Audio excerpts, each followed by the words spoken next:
Good morning students, welcome to Lekha commerce classes. Myself Aakriti. जैसा कि आप सबको पता है कि हमने बीकॉम सेकेंड ईयर की क्लासेस स्टार्ट की, क्योंकि बीकॉम सेकेंड ईयर के एग्जाम की डेटशीट आ चुकी है। तो बीकॉम सेकेंड ईयर में हमने आपका फर्स्ट सब्जेक्ट क्या लिया बेटा? Company law. कंपनी लॉ के अंदर हम आपको 4 वीडियोस प्रोवाइड करवा चुके हैं। आज हम एक और टॉपिक लेके आए हैं आपके लिए। आज के टॉपिक में हम क्या डिस्कस करने वाले हैं? देखो, कंपनी सेक्रेटरी के बारे में, किसके बारे में डिस्कस करने वाले हैं? Company secretary. ठीक है, कि कंपनी सेक्रेटरी कौन होता है, इसका मीनिंग क्या है, ठीक है, इसकी क्या क्या ड्यूटीज होती हैं, क्या रिस्पॉन्सिबिलिटीज होती हैं, वो हमें स्टडी करना है।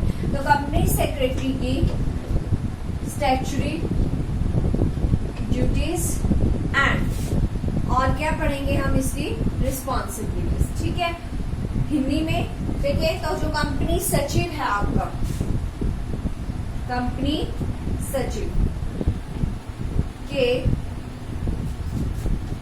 वैधानिक, सचिव मतलब वैधानिक, ड्यूटीज कर्तव्य व रिस्पॉन्सिबिलिटीज होती है हमारी जिम्मेदारियां। ठीक है, कि एक जो कंपनी सचिव है उसके क्या क्या वैधानिक कर्तव्य हैं, क्या क्या जिम्मेदारियां हैं। तो जो कंपनी सेक्रेटरी है, डिफाइन करना है आपने उसकी statutory duties and responsibilities. What are the duties and responsibilities of company secretary? तो हम आज ये टॉपिक लेके चलेंगे और इस टॉपिक के नोट्स आपको इस नंबर पर मिलेंगे 777495 हिंदी मीडियम में भी और इंग्लिश मीडियम में भी, दोनों टाइप के नोट्स आपको मिल जाएंगे। और वीडियोस के लिए आपको LCC की ऐप पर फ्री में मिलेंगी, ओनली फॉर LCC स्टूडेंट्स के लिए। सिर्फ कौन से स्टूडेंट्स के लिए फ्री ऑफ कॉस्ट अवेलेबल है? LCC के स्टूडेंट्स के लिए। क्लियर हुआ? तो आज का हमारा टॉपिक क्या है कि कंपनी सेक्रेटरी का मीनिंग क्या होता है और what are its statutory duties and responsibilities. इसकी क्या क्या ड्यूटीज हैं, क्या क्या रिस्पॉन्सिबिलिटीज है। ठीक है, देखते हैं भाई कंपनी जो सचिव है उसके वैधानिक कर्तव्य क्या है और दायित्व क्या है। हमें यह जिम्मेदारियां बोल देते हैं, दायित्व तो लाइबिलिटीज होती है ना, इसकी जिम्मेदारियां क्या है। ठीक है, सबसे पहले हम देखते हैं कंपनी सेक्रेटरी क्या होता है। ठीक है, कंपनी सेक्रेटरी। अब कंपनी सेक्रेटरी क्या होगा बेटा? एक इंडिविजुअल है। एंड इंडिविजुअल क्या है? इंडिविजुअल है, कोई भी एक इंडिविजुअल है। अब नॉर्मल इंडिविजुअल है, मेंबर होना चाहिए किसका? ICSI means institute of company secretary of India का क्या होना चाहिए? मेंबर होना चाहिए। ठीक है, अब इसको हम क्या करते हैं? अपॉइंट करते हैं। क्या करते हैं? Appointed to. क्यों अपॉइंट किया जाता है इसको? टू परफॉर्म द, किस लिए? फंक्शंस परफॉर्म करने के लिए। To perform the functions of, किसके फंक्शंस परफॉर्म करेगा ये? कंपनी सेक्रेटरी के। क्योंकि हमने इसको अपॉइंट किसके लिए किया है? कंपनी सेक्रेटरी के पोस्ट के लिए अपॉइंट किया है ना, तो फंक्शंस किसके परफॉर्म करेगा?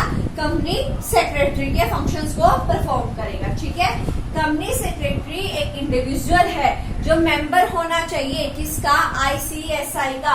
ICSI institute of company secretary of India, इसका क्या होना चाहिए? मेंबर होना चाहिए। और इसको आप अपॉइंट करते हो, किस लिए अपॉइंट करते हैं? Appointed to. क्यों अपॉइंट किया जाता है? परफॉर्म करने के लिए फंक्शंस ऑफ, किसके फंक्शंस परफॉर्म करेगा ये? एक कंपनी सेक्रेटरी के। ठीक है, अब ये जो कंपनी सेक्रेटरी है इसको हम बोलते हैं eyes, years and hands of company. किसकी तरह एक्ट करते हैं ये? कंपनी की आंखें भी है, कान भी है और कंपनी के हाथ भी है। Eyes, years and hands of company. Clear हो गया? तो कंपनी सेक्रेटरी कौन है? एक इंडिविजुअल है जो मेंबर है। कहाँ का मेंबर है होना चाहिए? ICSI का मेंबर होना चाहिए institute of company secretary of India. इसको अपॉइंट किया जाता है, क्यों अपॉइंट किया जाता है? परफॉर्म करने के लिए किसके फंक्शंस? कंपनी सेक्रेटरी के। ये क्या है? आईज, ईयर्स एंड हैंड्स है हमारी कंपनी का। क्लियर हो गया? तो कंपनी सेक्रेटरी कौन है? एक इंडिविजुअल होता है जो मेंबर होना चाहिए, कहाँ का? आईसीएसआई का, और उसी को आप अपॉइंट कर सकते हो एज ए कंपनी सेक्रेटरी। ठीक है, जो किसका मेंबर हो? आईसीएसआई। क्लियर हो गया? अब देखिए इसको अपॉइंट कौन कर सकता है, किसके लिए मैंडेटरी है और किसके लिए नहीं है? हर एक लिस्टेड कंपनी, ठीक है, and other company. Listed company के लिए मैंडेटरी है, और अदर कंपनी जिसकी paid up share capital 5 crore हो, एवरी लिस्टेड कंपनी, और other company whose paid up, जिसकी पेड अप शेयर कैपिटल या तो 5 करोड़ हो और मोर 5 करोड़ हो या उससे ज्यादा हो, उसके लिए मैंडेटरी है, कंपल्सरी है किसको अपॉइंट करना? To appoint CS. सी जैसे सी होते हैं वैसे क्या होता है आपका? CS. C means company secretary. Clear हो गया? हर देखो कंपनी सेक्रेटरी अपॉइंट करना किस किस के लिए कंपल्सरी है? और एक लिस्टेड कंपनी, चाहे कोई भी आपकी लिस्टेड कंपनी हो उसके लिए, एंड अदर कंपनी, और उसके अलावा कोई दूसरी कंपनी जिसकी पेड अप शेयर कैपिटल कितनी हो? 5 करोड़ या उससे ज्यादा हो, उसके लिए मैंडेटरी है, जरूरी है कि वो किसको अपॉइंट करे? सीएस को, कंपनी सेक्रेटरी को अपॉइंट करे। क्लियर हो गया? कोई भी लिस्टेड कंपनी हो या कोई भी अदर कंपनी हो जिसकी पेड अप कैपिटल कितनी हो? आपकी 5 करोड़ हो या उससे ज्यादा हो, तो उसके लिए कंपल्सरी हो जाता है क्या? कि वो किसको अपॉइंट करे? सीएस, कंपनी सेक्रेटरी को अपॉइंट करे। ठीक है, अब हमने इसकी देखनी थी ड्यूटीज एंड रिस्पॉन्सिबिलिटी। तो पहले हम देखते हैं स्टैट्यूटरी ड्यूटीज। फर्स्ट हमने कौन सा टॉपिक उठाया? Statutory duties. स्टैट्यूटरी ड्यूटीज क्या होती है? हमारी वैधानिक कर्तव्य। अब वैधानिक कर्तव्य 2 तरीके के होते हैं इसके। अंडर कंपनीज एक्ट, एक तो किसके अंदर आएगा आपका? कंपनीज एक्ट के अंदर, और एक आएगा अंडर अदर एक्ट। क्लियर हो गया? स्टैट्यूटरी ड्यूटी की बात करें तो स्टैट्यूटरी ड्यूटी हमारे पास 2 तरीके की होती है। फर्स्ट वन कौन सी होगी आपकी? अंडर कंपनी एक्ट, जो किसके अंदर आएगी भाई? कंपनी एक्ट के अंदर। ठीक है, और एक किसके अंदर आती है? Under other act. अब दोनों के अलग अलग प्रोविजंस हैं। हम पहले बात करेंगे किसकी? कंपनी एक्ट की, है ना। कंपनी एक्ट के अंदर क्या है और अदर एक्ट्स के अंदर क्या आएगा? तो देखो सबसे फर्स्ट है हमारे पास क्या बेटा? Company act. कंपनी एक्ट आपको मैंने कल बताया था, कल नहीं सॉरी फर्स्ट वीडियो में बताया होगा आपको कि कंपनी एक्ट 2013, अभी कौन सा चल रहा है? कंपनीज एक्ट 2013, है ना। और प्रीवियस कौन सा था हमारे पास? Company act 2002। तो अब हमने दोनों देखने हैं। स्टैट्यूटरी ड्यूटीज के अंदर हमारे पास 2 आए हैं। फर्स्ट वन आया आपका कंपनीज एक्ट और दूसरा आया है हमारा अदर एक्ट। तो कंपनी एक्ट में क्या आएगा? Under company act. ठीक है, कंपनी एक्ट के अंदर नंबर 1 क्या काम है इसका? प्रोवाइड करता है गाइडेंस। किसको? डायरेक्टर्स को। अगर डायरेक्टर्स को किसी भी मैटर पर कोई भी गाइडेंस की नीड है, चाहे वो उनको इंडिविजुअली चाहिए चाहे वो कलेक्टिवली चाहिए, भाई कोई ऐसा मैटर है जिसपे किसी डायरेक्टर को कोई सलाह चाहिए, कोई गाइडेंस चाहिए, तो वो किसके पास जा सकता है? कंपनी सेक्रेटरी के पास जा सकता है। अब वो चाहिए डायरेक्टर आपका अकेला हो, मतलब उसको अकेले को गाइडेंस चाहिए, चाहे वो उनको ग्रुप में चाहिए, जैसे भी चाहिए आप उसके पास जाके सलाह ले सकते हो। और इसकी ड्यूटी बनती है कि उनको क्या करे? गाइडेंस दे। ठीक है, नेक्स्ट क्या आता है हमारे पास? सेकेंड पॉइंट आता है, ये क्या करता है? अटेंड करेगा जो भी आपकी जनरल मीटिंग्स होंगी। ठीक है, कोई कमेटी बन रही है आपकी, उन सबको इसका क्या काम है? अटेंड करना। बोर्ड की मीटिंग हो रही है, कोई जनरल मीटिंग हो रही है, कोई कमेटी हो रही है, तो उन सबको अटेंड करना किसकी ड्यूटी है? कंपनी सेक्रेटरी की। और सिर्फ अटेंड करना ही नहीं बल्कि उसके रिकॉर्ड्स को मेंटेन भी करना। ठीक है, उसका ब्रीफ निकालना कि मीटिंग किस पर्पस के लिए हुई थी और इसका कंक्लूजन क्या निकल कर आ रहा है। ठीक है, अच्छा नेक्स्ट आता है ऑब्टेन अप्रूवल फ्रॉम बोर्ड। अगर हमें कोई मीटिंग करवानी है, ठीक है, तो इसको किसका अप्रूवल लेना पड़ेगा? बोर्ड से अप्रूवल लेना पड़ेगा। ये भी इसकी ड्यूटी है, ये अपने आप कोई काम नहीं कर सकता, इसको क्या करना पड़ेगा? अप्रूवल लेना पड़ेगा बोर्ड से। जनरल मीटिंग्स गवर्नमेंट या कोई भी अथॉरिटीज है, भाई हम कोई ऐसी मीटिंग कर रहे हैं जिसके लिए हमें बोर्ड ऑफ डायरेक्टर्स की अप्रूवल चाहिए, सेंट्रल गवर्नमेंट का अप्रूवल चाहिए, किसी का अप्रूवल चाहिए, तो आपको पहले वो अप्रूवल लेना पड़ेगा, ये आपकी ड्यूटी बनती है। उसके बाद आप उस मीटिंग को क्या कर सकते हो? ऑर्गेनाइज कर सकते हो। ठीक है, नेक्स्ट आता है असिस्ट। असिस्ट होता है हेल्प करता है, किसकी? बोर्ड ऑफ डायरेक्टर्स की। किसमें? कंडक्ट करने के लिए। क्या कंडक्ट करने के लिए? Affairs of company. जो हमारी कंपनी के वर्क हैं उनको कंटिन्यू चलाने के लिए ये क्या करता है? हेल्प करता है। किसकी हेल्प करता है? बोर्ड ऑफ डायरेक्टर्स की। ठीक है, फिर आता है हमारे पास क्या करेगा? ये असिस्ट करता है बोर्ड ऑफ डायरेक्टर्स को। अभी हमने पढ़ा ना, असिस्ट करता है किसको? बोर्ड ऑफ डायरेक्टर्स को। किसके लिए? कंडक्ट करने के लिए अफेयर्स ऑफ कंपनी को। असिस्ट करेगा बोर्ड ऑफ डायरेक्टर्स को, किस लिए?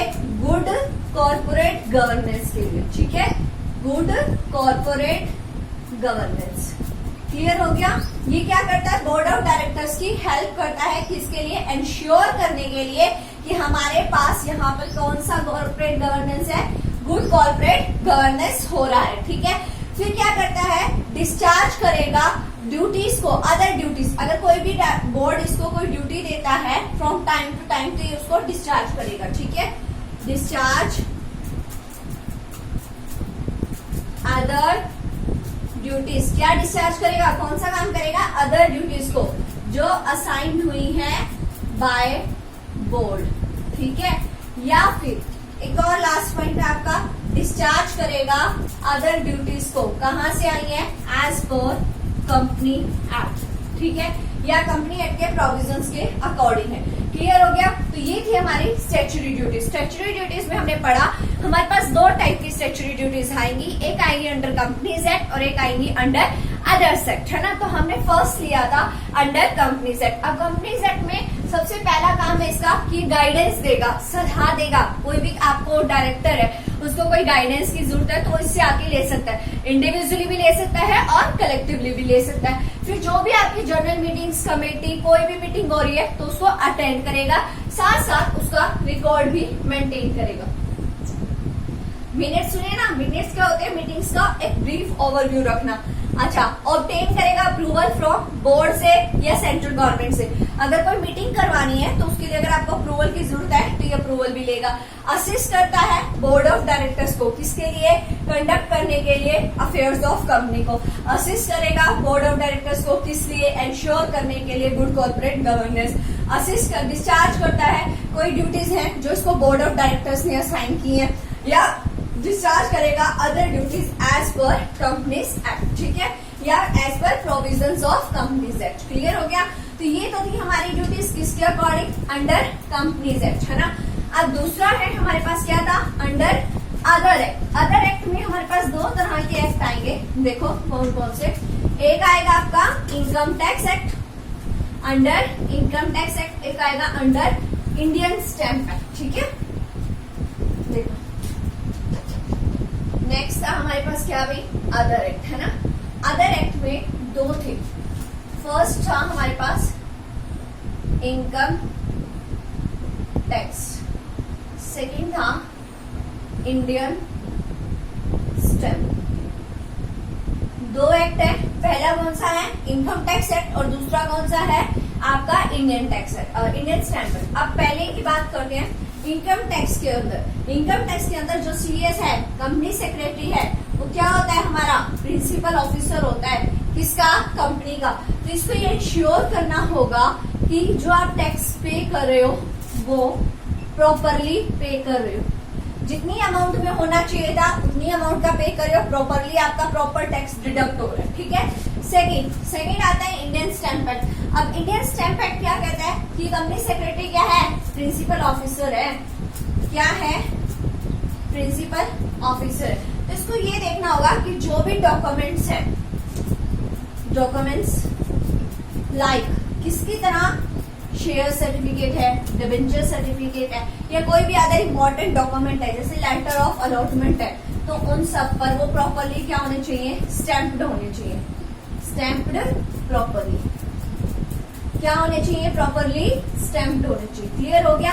तो ये थी इसकी duties, statutory duties. Statutory duties में पहले हमने पढ़ा था कंपनीज एक्ट के बारे में, सेकंड में हमने क्या पढ़ा, अदर एक्ट। अदर एक्ट में हमारे पास दो आई हैं, फर्स्ट आई आपकी इनकम टैक्स और सेकंड है Indian stamp act. Income tax act कहते हैं कि जो कंपनी सेक्रेटरी है ना, वो क्या है, प्रिंसिपल ऑफिसर है कंपनी का, तो उसको ये देखना है कि आपका जो टैक्स है वो प्रॉपरली पे हो रहा है, प्रॉपरली डिडक्ट हो रहा है। फिर कहते हैं Indian stamp act, company secretary क्या है, प्रिंसिपल ऑफिसर है, तो वो ये देखेगा कि डॉक्यूमेंट्स जैसे आपका शेयर सर्टिफिकेट है, डिबेंचर सर्टिफिकेट है, या लेटर ऑफ अलॉटमेंट है, ये क्या होने चाहिए, प्रॉपरली स्टैम्प्ड होने चाहिए। क्या होने चाहिए, इन पर प्रॉपर स्टैम्प लगी हुई होनी चाहिए। क्लियर हो गया। अब आते हैं हमारे पास, हमने क्या पढ़ ली, इसकी कंपनी सेक्रेटरी का मीनिंग, साथ साथ इसकी स्टैट्यूटरी ड्यूटीज भी पढ़ ली, है ना। अब आएगा आपके पास क्या बेटा, लास्ट, रिस्पॉन्सिबिलिटीज, जिम्मेदारियां।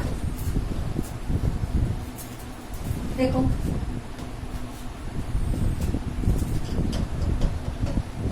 रिस्पॉन्सिबिलिटीज ऑफ CS, CS मतलब कंपनी सेक्रेटरी। अब इसकी रिस्पॉन्सिबिलिटीज किस किस के टुवर्ड्स होती है,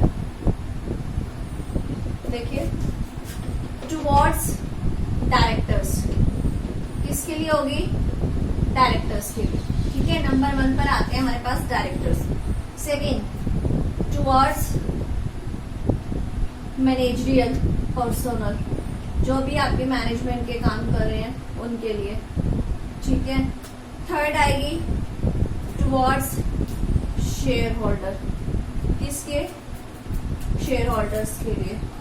फोर्थ, टुवर्ड्स क्रेडिटर्स, किसके लिए होगी, क्रेडिटर्स के लिए, ठीक है। Fifth, towards office and staff, office के लिए क्या है, ठीक है, and staff. Last, towards third party, किसके लिए आती है, थर्ड पार्टी के लिए।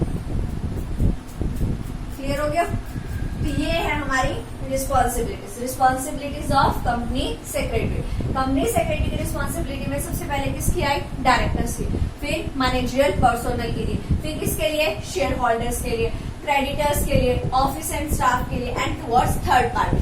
तो ये हमारी रिस्पॉन्सिबिलिटीज हैं, किस किसके हैं, पहले किसके लिए भाई, डायरेक्टर्स के लिए, फिर किसके लिए, manager personnel, share holder, creditor, office and staff, and last one is your third party. तो अब हम सबकी देखेंगे एक एक करके। तो पहले क्लियर पता चल गया किसकी 6 पर्सन्स के लिए मेन रिस्पॉन्सिबिलिटीज होती है, डायरेक्टर हो गए आपके, मैनेजर पर्सनल हो गया, ठीक है, शेयर होल्डर हो गए, क्रेडिटर हो गया, office and staff, and last one is your third party.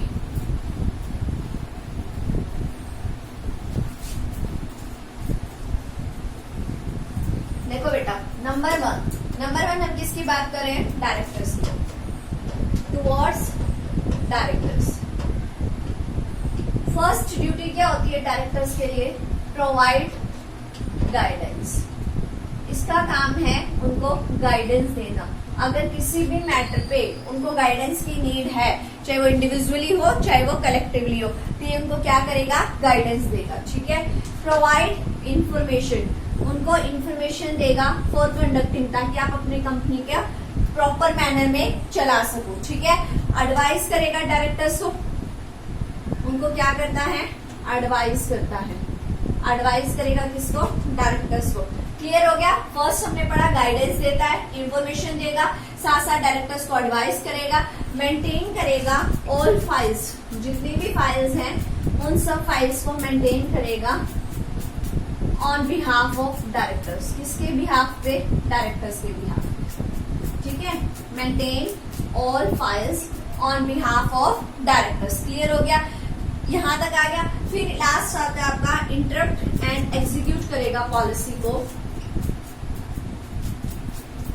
And execute policy जो कौन बनाते हैं, हमारे डायरेक्टर। क्लियर हुआ? ये थी इसकी रिस्पॉन्सिबिलिटीज। किसके लिए ये रिस्पॉन्सिबिलिटीज है? इसके डायरेक्टर्स के लिए, जिसमें फर्स्ट क्या आता है कि गाइडेंस देगा उनको इन्फॉर्मेशन देगा, एडवाइस की जरूरत है तो उनको एडवाइस भी करेगा। जितनी भी फाइल्स डायरेक्टर्स के बिहाफ पर मेंटेन करनी है, सारी फाइल्स को मेंटेन करेगा। डायरेक्टर्स ने जो भी पॉलिसीज बनाई हैं, ये उन पॉलिसीज को क्या करेगा? इंटरप्ट करेगा और एग्जीक्यूट करेगा। क्लियर हो गया? पहला गाइडेंस देगा, सेकेंड इनको इन्फॉर्मेशन देगा, थर्ड एडवाइस भी करेगा, सारा रिकॉर्ड मेंटेन करेगा उनके बिहाफ पे, और जो पॉलिसीज डायरेक्टर्स ने बनाई हैं उन पॉलिसीज को एग्जीक्यूट भी करेगा। ठीक है, अब आता है हमारे पास क्या? Managerial personal number 2। अब इनके लिए इसकी क्या क्या रिस्पॉन्सिबिलिटीज है? देखो क्या रिस्पॉन्सिबिलिटी है। सबसे पहले एक्ट एज लाइजन, एक लाइजन की तरह एक्ट करेगा। किस किस के बीच में? बिटवीन ये आपके डायरेक्टर्स हैं और ये आपके मैनेजर पर्सनल है, दोनों के बीच में किसकी तरह एक्ट करेगा? एक लाइजन की तरह एक्ट करेगा। ठीक है, सेकेंड आता है मेंटेन करेगा। क्या मेंटेन करेगा? सीक्रेसी बना के रखेगा। ठीक है, किसकी? जो भी हमारी कंपनी के अफेयर्स हैं उनकी क्या बना के रखेगा? सीक्रेसी। ठीक है, थर्ड वन इज ऑर्गेनाइज करेगा जो आपका रजिस्टर्ड ऑफिस होगा उसको। क्लियर हो गया? तो ये इसकी 3 ड्यूटीज हमने पढ़ी हैं। किसके लिए अगेंस्ट चाहिए? मैनेजरियल पर्सनल के लिए। पहला क्या कहता है? एक लाइजन की तरह एक्ट करेगा। किस किस के बीच में भाई? बोर्ड ऑफ डायरेक्टर्स और मैनेजर डायरेक्टर हो गया, आपका ऑफिस स्टाफ हो गया, उनके बीच में। फिर कहता है ऑर्गेनाइज करेगा रजिस्टर्ड ऑफिस को और मेंटेन करेगा, सीक्रेसी बना के रखेगा। किस चीज की सीक्रेसी? किस चीज की भाई? कंपनी के अफेयर्स की। ठीक है, थर्ड किसके लिए? शेयर होल्डर्स के लिए। शेयर होल्डर्स के लिए इसकी क्या रिस्पॉन्सिबिलिटीज है?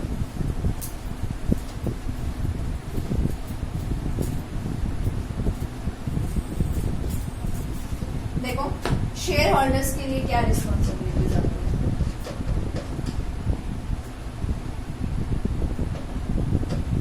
पहली डिलीवर करेगा, deliver share certificate in time. जो टाइम है उसके अंदर शेयर सर्टिफिकेट को डिलीवर कर देगा। डिलीवर करेगा डिवेंचर सर्टिफिकेट को टाइम पे डिलीवर कर देगा। ट्रांसफर कर देगा, ट्रांसफर शेयर्स इन टाइम पे। ठीक है, ट्रांसफर करेगा किसको? डिवेंचर्स को इन टाइम। क्लियर हो गया? तो ये रिस्पॉन्सिबिलिटीज हैं किसके लिए? शेयर होल्डर्स के लिए। शेयर होल्डर्स के लिए हमने क्या क्या रिस्पॉन्सिबिलिटी पड़ी हुई? सबसे पहला कहता है, क्या कह रहा है? ये क्या करेगा? डिलीवर करेगा, शेयर सर्टिफिकेट देगा आपको और वो भी प्रॉपरली टाइम पर। डिवेंचर सर्टिफिकेट भी देगा प्रॉपर टाइम पर। ठीक है, अगर शेयर्स को ट्रांसफर करना है वो भी कर देगा टाइम पे, और डिवेंचर्स को ट्रांसफर कर रहे हो तो वो भी ये टाइम पर आपको कर देगा। ठीक है, अच्छा अब आते हैं हमारे पास क्रेडिटर। क्रेडिटर्स को क्या चाहिए? उनको ये तो ये पता होना चाहिए कि कंपनी जो है उस किस तरीके से काम कर रही है। सेकंड चीज, उनको उनका इंटरेस्ट टाइम पर मिलता रहना चाहिए, है ना? अब देखो क्रेडिटर्स को क्या देगा? प्रोवाइड करेगा इंफॉर्मेशन देगा। किसके बारे में? About company affairs. किसके बारे में इंफॉर्मेशन देता है? कंपनी के अफेयर्स के बारे में। एंश्योर करेगा कि इनको टाइमली इंटरेस्ट की पेमेंट मिलती रहे। इनको क्या मिले? इंटरेस्ट टाइम पर मिलता रहे। थर्ड वन, लास्ट वन, इनको नोटिस देगा। किसके लिए? फॉर मीटिंग्स के लिए। अगर कोई मीटिंग हो रही है तो इसका काम है कि इनके पास क्या जाए? नोटिस जाए कि आप हमारे यहाँ पर ये मीटिंग हो रही है और आप इस मीटिंग को क्या कर सकते हैं? अटेंड कर सकते हैं। क्लियर हो गया यहाँ तक? ठीक है, प्रोवाइड करेगा इन्फॉर्मेशन किसके बारे में? कंपनी के अफेयर के बारे में। इंश्योर करेगा कि आपके यहाँ टाइमली इंटरेस्ट की पेमेंट होती रहे, और इनको नोटिस देगा किसके बारे में? मीटिंग्स के बारे में। यहाँ तक हुआ। अब उसके बाद आते हैं हमारे पास ऑफिस एंड स्टाफ। अब बताओ ऑफिस एंड स्टाफ का क्या होगा? कि जितने भी डिपार्टमेंट्स है ना, ये सारे डिपार्टमेंट्स जो उसके कंट्रोल में आते हैं उनको प्रॉपरली ऑर्गेनाइज करके रखे।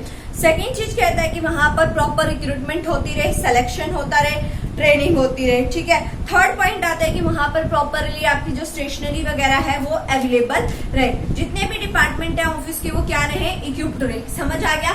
ऑफिस के लिए हमने क्या पढ़ा,